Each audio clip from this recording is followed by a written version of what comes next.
আমাকে যে কোনো কাজ করাতে হলে কাজের খরচ আমি আগে নেই, কাজের খরচ আগে দিতে হবে। যদি কাজের খরচ দিয়ে কাজ করাতে পারেন, বিশ্বাস লালন করতে পারেন, তাহলে স্ক্রিনের উপর নাম্বার দেওয়া আছে, এই নাম্বারে যোগাযোগ করবেন। এটাই আমার নাম্বার, ইমো নাম্বারে যোগাযোগ করবেন ইনশাআল্লাহ। তবে কাজের খরচ আগে দিতে হবে। আপনার কাজের খরচ যা আসবে আপনি বহন করতে হবে, নতুবা মাল কিনে নিয়ে সরাসরি আমার ওখানে আসতে হবে, কাজ করে দিবে, চলে যাবে। তবে মনে রাখবেন, আমার এখানে রুগী থাকার কোনো সিস্টেম নেই, এরকম কোনো সুযোগ নেই। আসবেন, চলে যাবেন, কাজের খরচ নিয়ে আসবেন অথবা জিনিসপত্র নিয়ে আসবেন, আমি করে দেবো ইনশাআল্লাহ। ভালো থাকবেন, সুস্থ থাকবেন।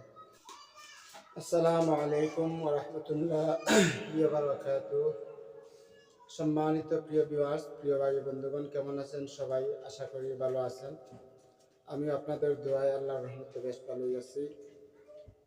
আমি বশীকরণ প্রো চ্যানেল থেকে আপনাদের সামনে উপস্থিত হয়েছি, প্রতিনিয়ত উপস্থিত হই। মধ্যখানে বেশ কয়েকদিন আসতে পারি নাই বিভিন্ন জটিলতা থাকার কারণে। এখন গত পরশু একটা ভিডিও দিচ্ছি, আজকেও ভিডিও দিচ্ছি আলহামদুলিল্লাহ। আমি কয়েকদিন থেকে অসুস্থ থাকার পরেও আপনাদের সামনে উপস্থিত হই লাইভে। অনেক সময় লাইভে উপস্থিত হতে হয়, লাইভে উপস্থিত হই। তো আমার এই চ্যানেলে অনেক বিদ্যা অতীতে দিয়েছি, এখনো দিচ্ছি। আর যেগুলা দিচ্ছি আমার নিজস্ব ব্যক্তিগত, আগে পরীক্ষা করা, তারপর আপনাদের সামনে উপস্থিত করি। এতে অনেক বাজে লোক আছে, কমেন্টে এসে বাজে গালাগালি করে কিংবা গ্রুপে বাজে মন্তব্য করে। আর কিউট হুজুরের হুজুরানি একজন কুলাঙ্গার আছে, উনি বিভিন্ন জায়গায় মন্তব্য করার চেষ্টা করতেছে। এর বিরুদ্ধে আমি অনেকবার, অনেক আগেও আপনাদেরকে সচেতন করেছি যে এ অনেক ষড়যন্ত্র করতেছে, আর এখনো করতেছে। আমার কাছে কাজ দিছিল, আমি কাজ করে দিছি। পরবর্তীতে আমার কাছে পিডিএফ বই চাইছিলাম, পিডিএফ দেই নাই। এরপর থেকে আমার বিরুদ্ধে লেগেই আছে। এটা আপনাদেরকে অনেকবার বলছি। এরপরে যদি আপনারা বিশ্বাস না করেন, আমার কিছু করার নেই। আপনারা ভুল জায়গায় পরবর্তীতে পা দিবেন আর ফাঁদে পড়বেন। এই কিউট হুজুরের হুজুরানি আমার নামে মামলাও করছিল সিরাজগঞ্জে। সেখানে সে ওসির পিটা খাইছে। আমার থানায় রিপোর্ট আসার আগেই তার থানায় তার ওসি তাকে পিটাইছে। একটা। দ্বিতীয় কথা হলো, আমি তাকে অনেকবার চ্যালেঞ্জ করেছি যে আপনি যেহেতু বলতেছেন, আপনি আমার নামে অভিযোগ করতেছেন, বিভিন্ন জায়গায় মন্তব্য সরাচ্ছেন, যদি আপনার কাছে এমন তথ্য প্রমাণ থেকে থাকে যে আমি অপরাধী, তাহলে সরাসরি প্রমাণ নিয়ে আসেন। চ্যালেঞ্জ করছি, সরাসরি প্রমাণ নিয়ে আসেন। বা যেভাবে গ্রুপে মন্তব্য সরাচ্ছেন, যদি আপনার কাছে আমি টাউটগিরি করে থাকি কিংবা বাটপারি করে থাকি, তাহলে ওইভাবে ওই প্রমাণগুলো গ্রুপে সরান না কেন? আপনারাও হুজুগে বাঙালি, সে এই কথাটা বলতেছে যে আমি টাউট, আপনারা বিশ্বাস করতেছেন, কিন্তু আপনারাও একবার জিজ্ঞেস করতেছেন না যে এর বিরুদ্ধে প্রমাণ কি? প্রমাণ যেভাবে আপনি তার নামে, তার ছবি দিয়ে যেভাবে আপনি গ্রুপে সরাচ্ছেন, তার আপনার সাথে যে প্রতারণা করেছে এরকম একটা প্রমাণ, এরকম কিছু একটা দেখান। আপনারা এটা হচ্ছে না। হুজুগে বাঙালি, কি বলবো, আর বলার কিছু নেই। আপনারাও মূর্খ, সেও মূর্খ। তো যাই হোক, এই কথা বলবো না। অতীতে কে কি করতেছে সেটা তার বিষয়, কার ক্ষতি কতটুকু করতে পারবে সেটা সে জানে। আল্লাহ যার উপরে রাজি, তাকে কোনো কিছু দ্বারা দমিয়ে রাখা যায় না।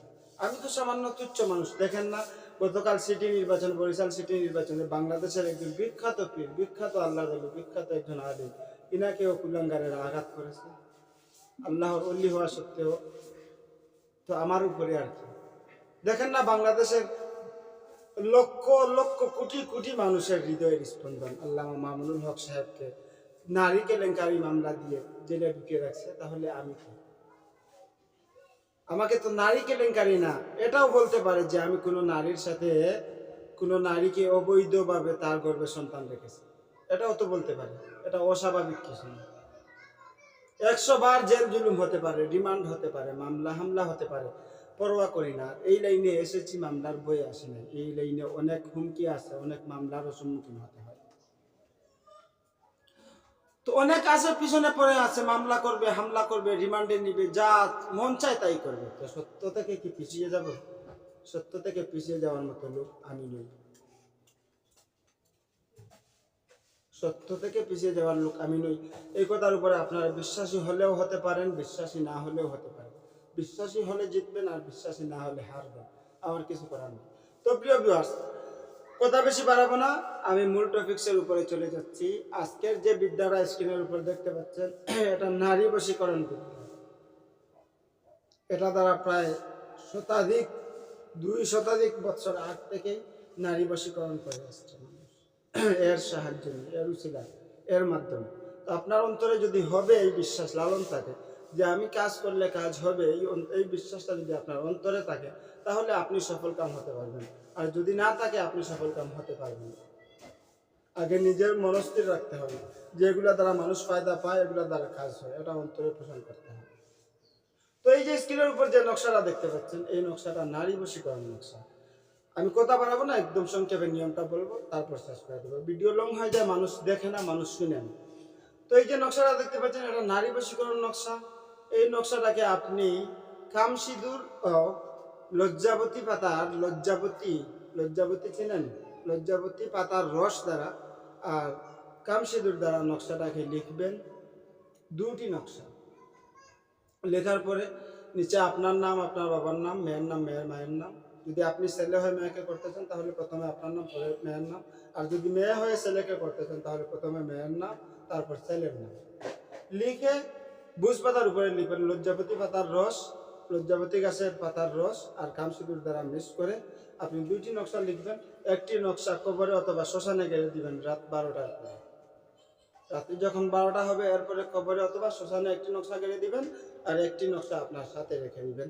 আপনার সাথে রেখে দিয়ে যদি আপনি নারীর ওই মহিলার সাথে দেখা করতে যান, তাহলে আপনার প্রতি আকৃষ্ট হবে। তবে প্রথম দিক দিয়ে কম হবে, 21 দিন কিংবা 7 দিন পেরিয়ে দেওয়ার পর সে আপনার প্রতি পূর্ণ আকৃষ্ট হয়ে যাবে। এটা দ্বারা আপনার কাছে চলে আসবে না, এটা দ্বারা আপনার প্রতি আকৃষ্ট হবে, আপনার ভালোবাসা জন্ম নিবে, আপনাকে মনে প্রাণে উজাড় করে ভালোবাসবে। এরপরে আপনি যে কথা বলবেন সেই কথা শুনবে। তবে মনে রাখবেন, উদ্দেশ্য সৎ রাখবেন, খারাপ কাজে ব্যবহার করবেন না। খারাপ কাজে ব্যবহার করে গুনাহগার হবেন আপনি। খারাপ কাজের জন্য এটা আমার অনুমতি নেই। আর যদি বৈধ কাজের জন্য কাউকে বিয়ে করার উদ্দেশ্যে কাজ করেন, তাহলে ইজাজত, পারমিশন আমার দেওয়া আছে। আর আমাকে দিয়ে কোনো কাজ করাতে হলে কাজের খরচ আমি আগে নেই, কাজের খরচ আগে দিতে হবে। যদি কাজের খরচ দিয়ে কাজ করাতে পারেন, বিশ্বাস লালন করতে পারেন, তাহলে স্ক্রিনের উপর নাম্বার দেওয়া আছে, এই নাম্বারে যোগাযোগ করবেন। এটাই আমার নাম্বার, ইমো নাম্বারে যোগাযোগ করবেন ইনশাআল্লাহ। তবে কাজের খরচ আগে দিতে হবে। আপনার কাজের খরচ যা আসবে আপনি বহন করতে হবে, নতুবা মাল কিনে নিয়ে সরাসরি আমার ওখানে আসতে হবে, কাজ করে দিবে, চলে যাবে। তবে মনে রাখবেন, আমার এখানে রুগী থাকার কোনো সিস্টেম নেই, এরকম কোনো সুযোগ নেই। আসবেন, চলে যাবেন, কাজের খরচ নিয়ে আসবেন অথবা জিনিসপত্র নিয়ে আসবেন, আমি করে দেবো ইনশাআল্লাহ। ভালো থাকবেন, সুস্থ থাকবেন।